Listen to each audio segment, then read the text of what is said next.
큐. 안녕하세요. 한국의정방송 TV 뉴스 최채근 기자입니다.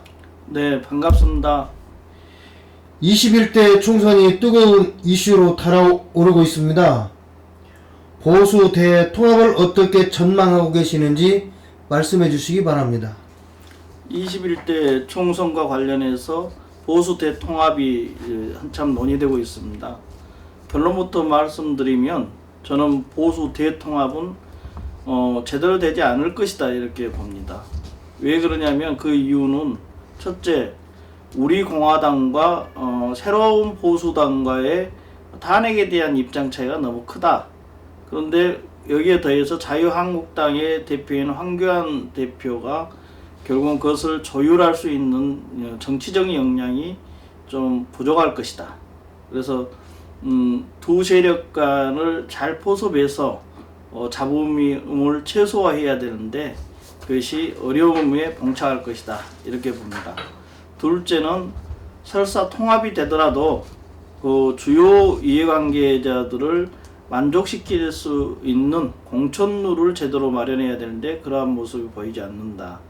그 공천룰이 마련됐다 하더라도 그 공천을 엄정하게 관리하고 집행할 수 있는 공정한 공천위원장이 선임되고 거기에 따라서 그 공천위원장은 기득권을 내려놓는 모습을 보여야 되는데 그러한 준비 작업도 보이지 않고 있습니다. 세 번째는 반칙과 특권으로 결국은 탄핵까지 당한 일종의 세력이라는 어두운 그림자를 벗지 못하고 있다. 이걸 벗기 위해서는 성찰과 반성을 토대로 해서 새로운 비전과 정책을 제시해서 국민의 감동을 얻어야 되는데 그러한 감동을 얻지 못하고 있다. 그렇기 때문에 결론적으로 보수 대통합은 어렵다 이렇게 저는 봅니다. 그러나 보수 대통합이라는 어떤 그 정당성은 계속 제시할 것이다. 그것은 보수 지지자들을 결집시키기 위한 네트워크로서의 역할, 즉 수사로서의 기능은 있을 수 있기 때문에 계속 보수 대통합은 이야기가 될 것이고 그렇다 하더라도 실질적으로는 군소보수들만을 끌어안는 정도의 통합에 그칠 것이다. 그렇다면 보수 대연합은 안 되더라도 보수의 연대, 선거연대는 상당히 시도를 할 것이다. 그것은 선거구도를 1대1 선거구도로 가져가기 위한 것으로 전망됩니다.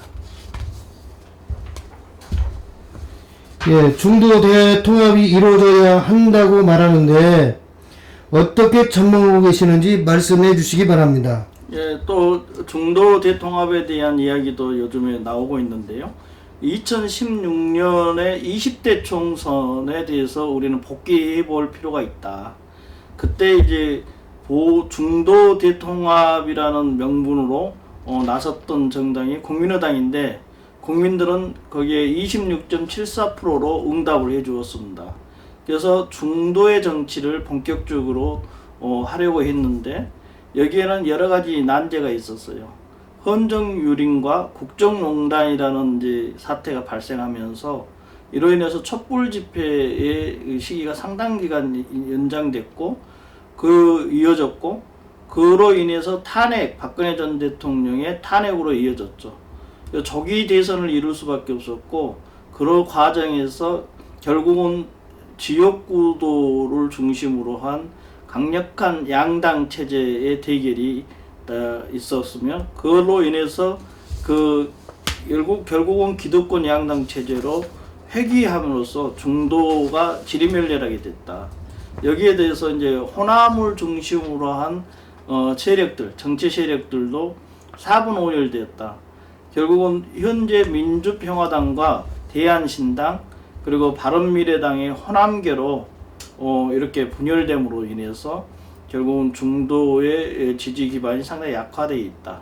여기에 더해서 안철수 전 대표는 새정치와 극중주의를 내세우면서 결국은 중도 통합의 구심점 역할을 했는데 대선과 서울시장 선거를 패배함으로써 정치를 떠나 있게 되었다.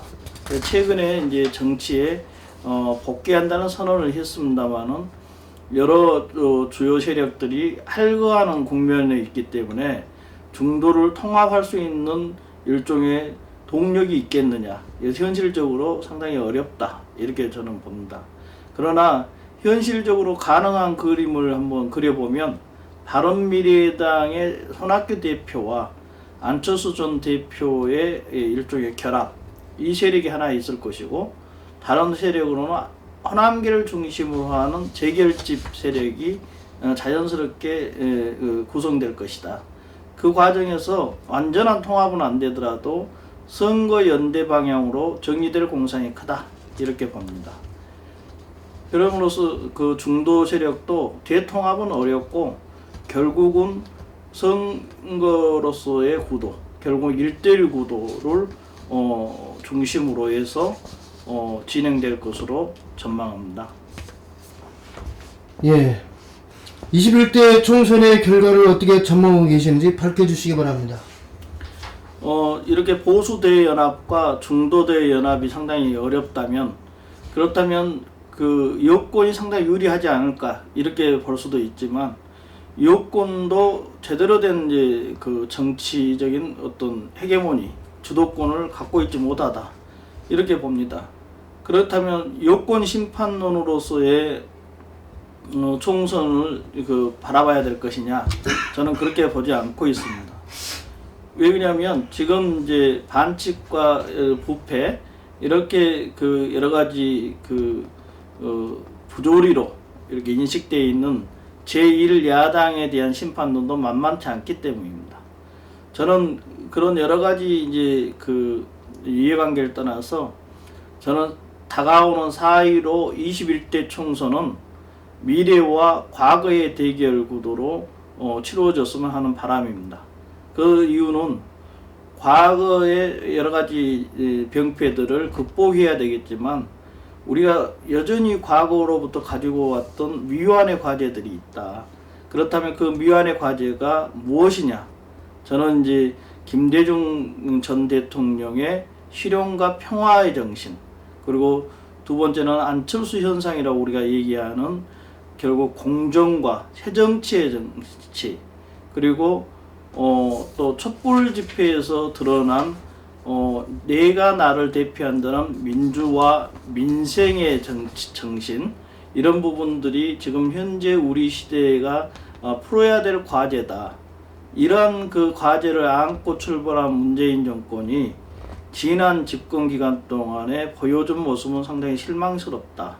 특히 민생 경제가 어려움에 처해 있고 청년 일자리가 상당히 열악하고, 또 여기에 4강 위교가 지리멸렬하고, 북한의 핵 문제가 처음에는 어느 정도 풀릴 듯 했지만 지금은 안개 속에 있다. 상당히 답보 상태에 있기 때문에 결국은 커다란 성과를 내지 못하고 있다.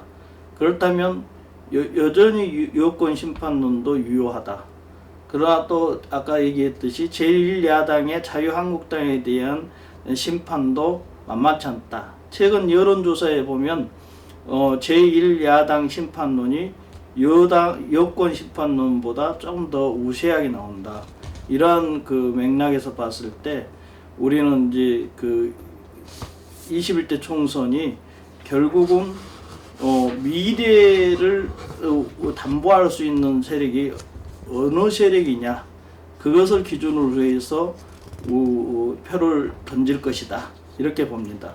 현재 우리는 상당히 대내외적으로 난세에 가까운 국면에 놓여져 있다. 그래서 2020년에 지금 벽두인데 우리가 과연 어디로 갈 것인지에 대해서 우리는 옷깃을 여미는 심정으로 숙고할 때가 되었다. 극단적이고 적대적인 대결의 정치는 우리가 많이 보아왔고, 승자 독식의 어떤 선거 문화, 선거 제도, 이런 부분들이 우리는 항상 겪어왔다. 그리고 또 요즘에 주로 이제 나타나는 현상인 내로남불식 아전인수 정치가 만연해 있다. 이러한 정치 지형을 극복하고 상식이 통하는 사회, 그리고 공정과 배려가 통하는 사회, 그리고 민심과 결국은 국민을 우선시하는 정치를 표방하는 정치, 그러한 정치 세력들을 규합할 수 있는 능력, 그리고 그러한 것들을 제도로서 표방하고 정책으로서 홍보하고 그리고 민심에 항상 순응하는 그러한 정치 세력들에게 우리는 표를 던져줬으면 좋겠다. 그로 인해서 21대 총선이 결국은 그러한 세력들이 우세하는 그 결과로서 나타나야지만 우리가 과거를 극복하고 미래로 나아갈 수 있는, 그러니까 우리가 말하는 그 구체제의 모순을 일소하고 새로운 대한민국을 열 수 있는 선거 결과가 될 것이다, 이렇게 봅니다. 끝으로 그렇다면 현재 20대 총선 결과와 비교해서 20대 총선 결과를 한번 예측해 보면, 저는 그러한 여러 가지 새로움을 표방하고 국민을 우선시하는 정책을 표방한 제3지대의 정당들, 그리고 그런 세력들이 보다 더 약진할 것이다, 이렇게 전망합니다. 네, 바쁜 시간 내어서 응투비에 응해주신 것 감사합니다. 예, 감사합니다.